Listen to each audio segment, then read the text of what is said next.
모든 사람들은 다 지금 찬양 드린 것처럼 세상의 사람들은 아버지의 집을 떠나서 집을 나간 자여 어서와 돌아와.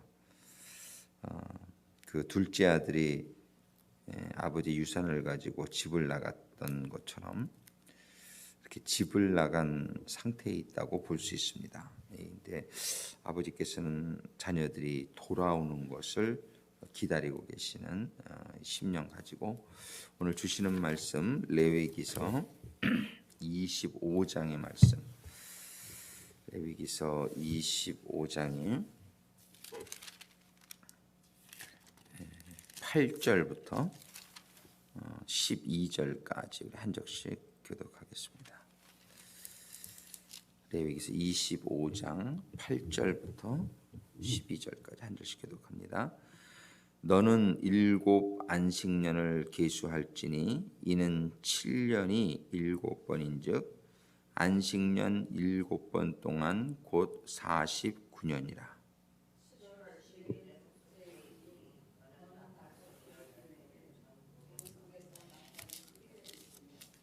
제 50년을 거룩하게 하여 전국 거민에게 자유를 공포하라. 이 해는 너희에게 희년이니 너희는 각각 그 기업으로 돌아가며 각각 그 가족에게로 돌아갈지며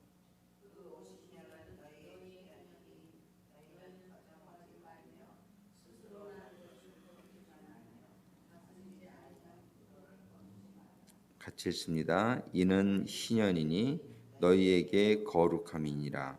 너희가 밭의 소산을 먹으리라. 아멘. 기도하시겠습니다.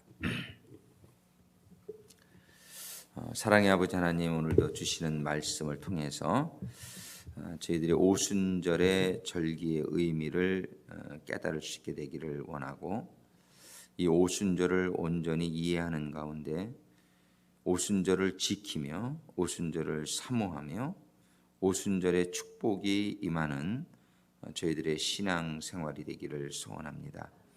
이 시간도 주시는 말씀을 통해서 저희들에게 깨달음이 임하게 하시고 그 깨달음이 저희들에게 큰 축복이 되는 시간 되게 하여 주옵소서. 예수님의 이름으로 기도드립니다.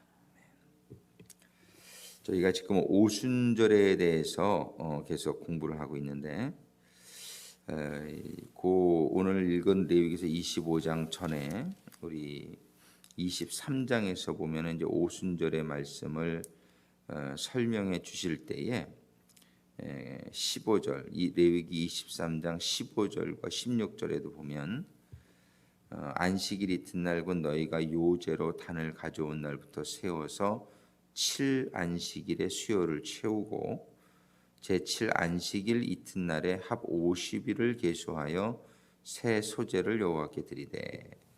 지금 이 50일이라는 개념을 계산하는 것도 안식일을 7번을 지나고 그 이튿날 50일인데 이것이 그 레위기 25장에서 설명하는 안식년하고 굉장히 연결이 되어지는 부분을 볼 수 있어요. 안식년이 보면은 오늘 읽은 본문의 25장 레위기서 25장 10절에 보면 8절에도 보면 너는 7 안식년을 계수할지니, 아까 오순절을 얘기할 때는 7 안식일을 계수해라. 여기서는 7 안식년을 계수할지니 이는 7년이 7번인즉 안식년 7번 동안 그 49년이라. 그 다음에 10절에 보면 제 50년을 거룩하게 하여. 그래서 이 50년과 50일은 계산하는 방법이 똑같아요. 근데 하나는 날이고 하나는 년이라는 것만 다르죠. 근데 이 50년, 이 안식 희년에는 어떤 일이 일어나라고 이제 25장 레위기에 보면 쭉 희년에 대해 설명을 하는데, 한마디로 희년이라는 것이, 희라는 것은 돌이킨다 이런 뜻을 가지고 있어요. 그래가지고서 레위기서 25장 11절의 말씀에 보면은 10절에 계속해서 거룩하게 전국 거민에게 자유를 공포하라. 이 희년은 자유가 임하는 날이에요. 무슨 자유냐면 노예들이 종들이 자유함을 입는 해예요. 그리고 이 해는 너희에게 희년이니 너희는 각각 그 기업으로 돌아가며 각각 그 가족에게로 돌아갈지며. 희년은 돌아가는 해예요. 원래의 기업으로 돌아가고 원래의 가족에게로 돌아가고 종들도 원래의 상태로 해방이 되어지고 이게 희년입니다. 이 희년은 아주 중요한 해란 말이에요. 큰 해죠. 전부 돌이키는 모든 게 돌아가는 해가 희년이에요. 근데 우리가 영적으로 보면은 우리는 하나님의 에덴 동산에서 나온 사람들이에요. 근데 우리의 구원이라고 하는 것은 뭐냐면은 에덴 동산으로 회복이 되어지는 게 구원이에요. 잃었던 하나님의 임재 가운데로 들어가는 게 구원이에요. 우리가 죄를 지을 때 우리가 잃었던 성령이 떠나신 거죠. 죄를 지으면 성령이 떠나는 그 성령이 회복되어지는 것이 우리의 구원이에요. 희년이라고 하는 것은 돌아간다. 이 얘기는 뭐냐면 회복되어진다. 또 이것이 사실은 구원을 상징하고 있는 건데 이 희년을 하나님께서는 매년 경험하게 한 것이 오순절이다. 그래서 실질적으로 오순절에 어떤 일이 일어났어요? 구약의 오순절에는 하나님께서 말씀을 주셨어요. 십계명. 근데 그 말씀이 어떤 말씀입니까? 이스라엘 백성들이 사실은 잃어버렸던 말씀이에요. 원래 에덴 동산에서 하나님이 아담과 이브에게 말씀을 주셨죠. 너희는 선악과를 먹지 마라. 근데 그 말씀을 지키지 않음으로 해서 하나님의 말씀을 잃어버렸던 것이죠. 지금 하나님이 애굽에서 종살이하던 이스라엘 백성들을 해방시켜 가지고 50일을 거쳐 가지고 시내산까지 데려오는 거예요. 시내산까지 데려와서 십계명을 주기 전에 출애굽기 19장 6절에 보면은 무슨 말씀을 하고 계시냐면은 내가 너희들을 출애굽기 19장 6절에 이런 말씀을 하세요. 너희가 내게 대하여 제사장 나라가 되며 거룩한 백성이 되리라. 이제 거룩한 백성으로 회복시키기 위해서 말씀을 주시는 거예요. 하나님의 말씀을 주신다는 것은 뭐냐면 하나님의 백성으로 회복이 되어진다는 사실을 의미하는 거예요. 오순절날 이 일이 회복의 사건이 일어나는 거예요. 그리고 신약 시대에는 오순절날이 이름에 저들에게 성령이 강림해요. 이 성령이 강림한다는 사실은 놀라운 사건인 것이 수천 년을 잃어버렸던 그 성령이 회복되어지는 사건이에요. 근데 그 성령이 회복되어지는 사건, 그 예수님의 십자가 사건이 있기 전에는 성령이 회복되어질 수가 없었던 것이죠. 십자가 사건이 있기 전에는 죄의 속함이 없었기 때문에 그 성령이 외주하는 성령이었지 내주하는 성령으로는 오지 못했어요. 근데 원래 성령은 내주하는 성령이에요. 아담을 창조하시고 하나님이 코에다가 성령을 불어 넣어 주셨어요. 그러니까 원래 성령은 우리 안에 거하여 우리는 성령의 전으로 창조가 되었었는데 아담이 죄를 짓게 되면서 성령이 떠난 거죠. 에덴 동산에 쫓겨난 거죠. 그런데 그 성령이 회복되어지는 사건이 아담 이후에 최초의 사건이 신약 오순절 때예요. 신약 오순절 때 십자가 사건으로 모든 죄가 속함을 받을 때에 마가의 다락방에서 기도하던 120명에게 성령이 내재하는 성령으로 들어오게 되는 사건이에요. 거의 4,000년 이후의 일이에요. 아담 이후에. 이것은 놀라운 회복의 사건인데 그 성령이 회복되는 사건이 일어난 날이 언제냐면 오순절이에요. 50일째 되는 날, 그 날이 바로 성령이 회복되어지면서 성령이 회복되어지면서 방언이 터져요. 불같은 성령이 바람 같은 성령이 임하면서 방언을 하기 시작하는데 그 방언은 또 뭐의 회복입니까? 언어의 회복이에요. 그 바벨탑 사건 때 혼잡되어졌던 언어가 방언이 임하게 될 때에 모든 사람이 알아듣게 되는 역사가 일어나요. 그러니까는 이 오순절날 일어난 사건이에요. 그러니까는 구약의 오순절날은 하나님의 말씀이 임하면서 하나님의 백성으로 회복되어지는 사건을 예표적으로 보여준 사건인데 실질적으로 하나님의 백성으로 회복되어지는 사건은 신약의 오순절 때 이루어진 거죠. 실질적인 하나님의 백성으로 회복되어지는 건 성령이 임해야 회복이 되는 거예요. 그래서 성경에서 요한복음 3장 5절에는 너희가 물과 성령으로 거듭나지 아니하면 하늘나라를 볼 자가 없다. 우리는 구원받는다는 것은 말씀이 먼저 임하지만 말씀이 임하는 가운데 성령이 임해야 되는 거예요. 이 성령은 말하자면 생명의 영이란 말이에요. 그래서 성령이 임하지 않으면 천국을 볼 자가 없는 거예요. 그런데 구약 시대에 말씀이 먼저 임했고 그 말씀을 듣고 깨닫고 그러는 가운데 신약의 오순절날 성령이 비로소 임하게 될 때에 모든 회복이라는 것이 이 주빌리 희년의 사건이 일어난 것이. 그러니까 오순절은 다른 말로 하면은 회복의 절기입니다. 이 오순절이라고 하는 절기는 원래 맥추절이다. 이렇게 맥추절 추수의 절기예요. 이 오순절로부터 그날 성령 받은 사람들 120명이나 전도하자 3,000명이 회복이 되어지는 거예요. 이 3은 완전 하나님의 구원받을 자의 숫자가 오순절날 회복이 되어지는 사건을 보여주는 거예요. 이 오순절은 그러니까는 초실절이라고도 또 얘기하는데 두 번째 초실절이지만 이 추수의 절기예요. 오순절 때부터 이제 이 세상에 진정한 영적인 추수의 시기가 돌아오게 된 것이에요. 오순절 이후에 우리는 지금 장막절의 기간에 살고 있는 거예요. 이 장막절은 뭐냐면 오순절 이후에 이제 추수의 기간이 끝나면서 나팔절을 지나 속죄일을 지나 장막절을 이르게 되는 거예요. 이 장막절은 마지막 추수가 이제 다 맞춰졌을 때에 하나님께 드리는 절기죠. 근데 이 추수의 시작이 원래 초실절부터 시작을 하지만 초실절 동안 7주 동안 이제 그 추수를 하면서 오순절이 이를 때에 이 오순절의 본격적인 추수가 시작되는 거예요. 그러니까는 초실절 때는 보리 추수를 이렇게 하는데 그 다음에 오순절 날이 이름에 오순절 이후에는 이제 본격적인 추수가 더 이래서 장막절을 추수감사절로 우리가 이렇게 개념을 얘기하죠. 오순절이라는 개념은 희년하고 연결되어지는 그런 영적인 의미가 있다.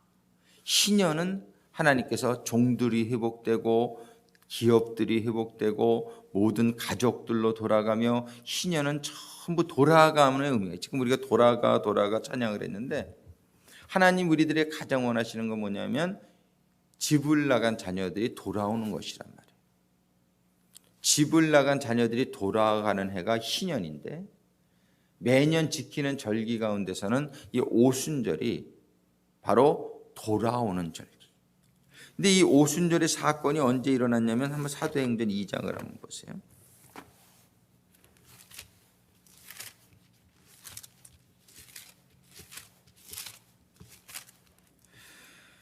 사도행전 2장에 보면은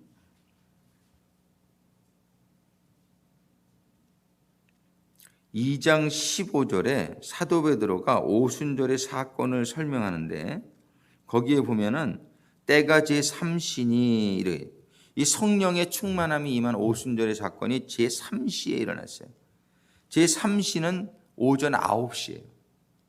제3시니 너희 생각같이 이 사람들이 취한 것이 아니요 이는 곧 선지자 요엘로 말씀하신 것이니 일렀으되 하나님이 가라사대 말세에 내가 내 영으로 내 모든 육체에 부어주리니. 이게 성령 충만의 사건이 제3시에 일어났단 말이에요. 제3시에.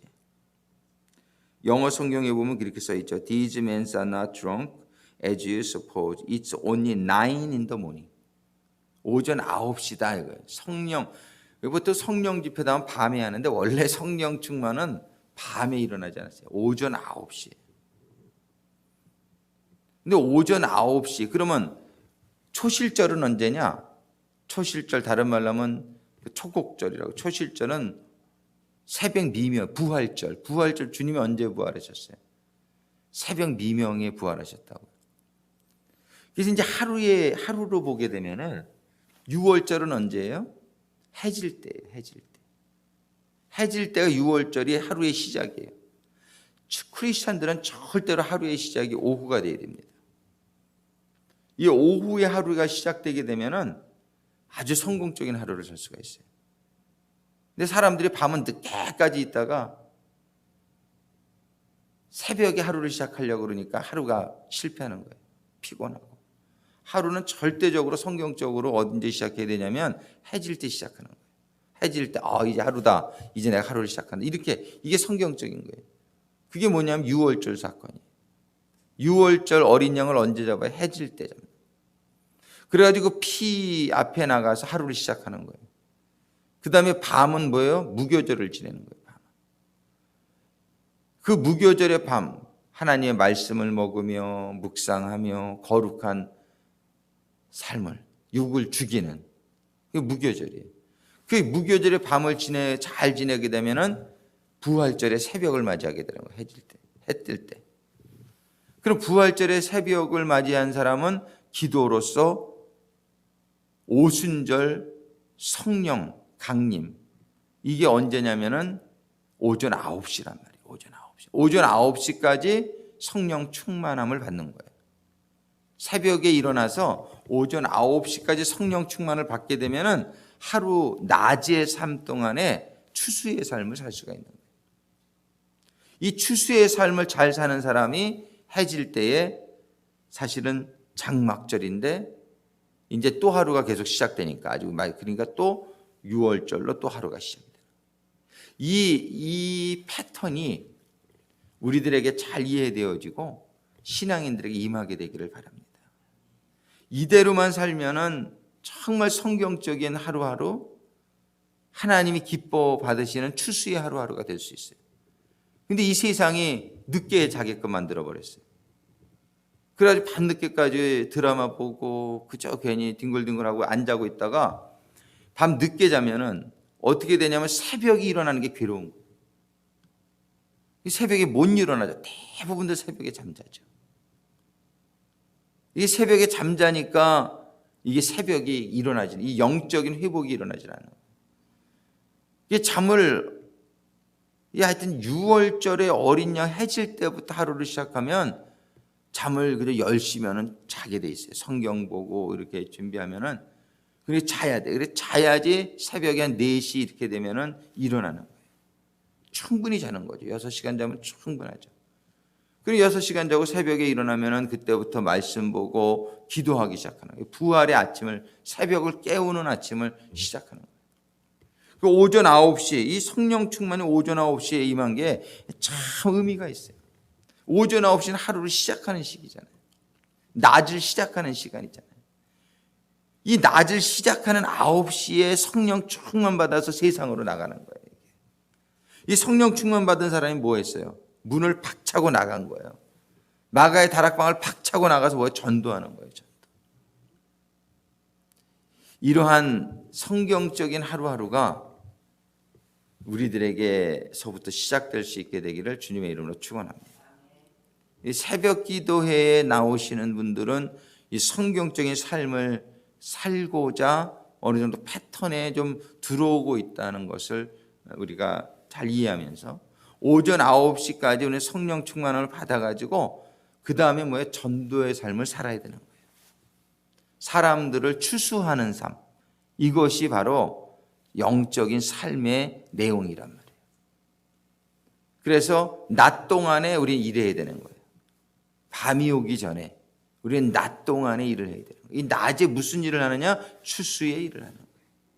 지금은 추수의 시즌이에요. 이 예수님의 십자가 사건 이후에 우리는 추수의 시기에 살고 있는 거예요.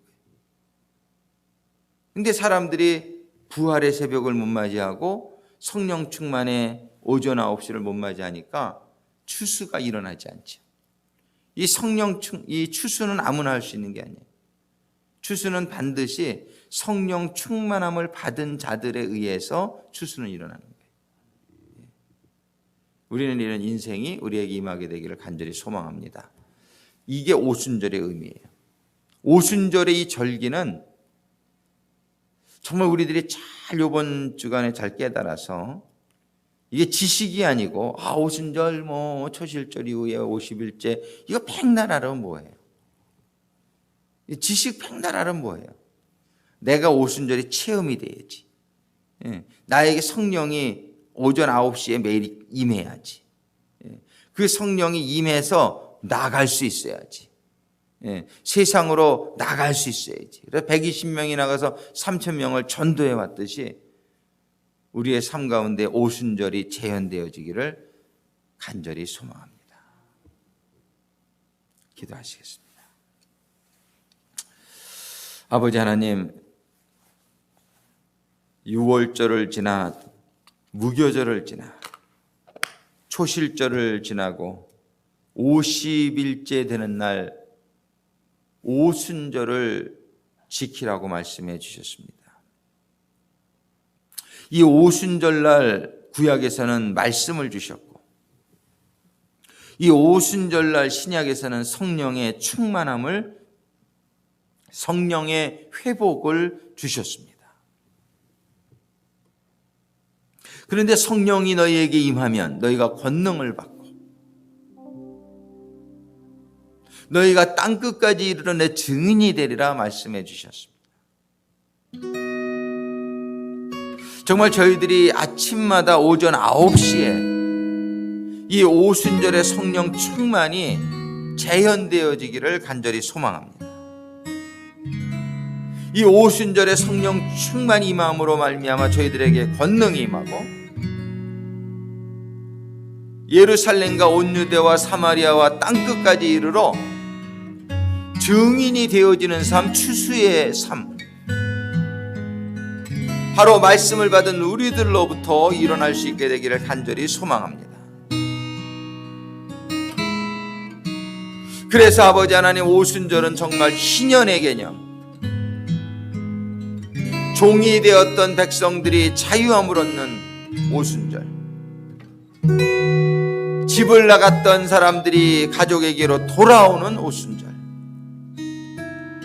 이 오순절이 저희들의 교회와 저희들의 지역사회에서 전 세계의 모든 크리스찬들에 의해서 이 오순절의 절기가 지켜지는 가운데 저희들이 나팔절과 속죄일과 장막절을 맞이하는 영적으로 깨어있으며 영적으로 충만하며 아버지 하나님의 추수의 절기가 지켜지는 저희들 되게 하여 주시옵소서. 이 시간에 우리 주여 삼창하고 기도할 때에 이 아침에도, 바로 이 아침에도, 오늘 이 아침에도 저희에게 오순절이 체험되어지는 이 아침이 되게 하여 주시옵소서. 그래서 오늘도 저희가 성령의 권능을 받아 예루살렘과 온 유대와 사마리아와 땅끝까지 나가서 증인이 되어지는 하루가 되게 하여 주시옵소서. 이 시간에 우리 주여 삼창하시고 같이 기도하시겠습니다.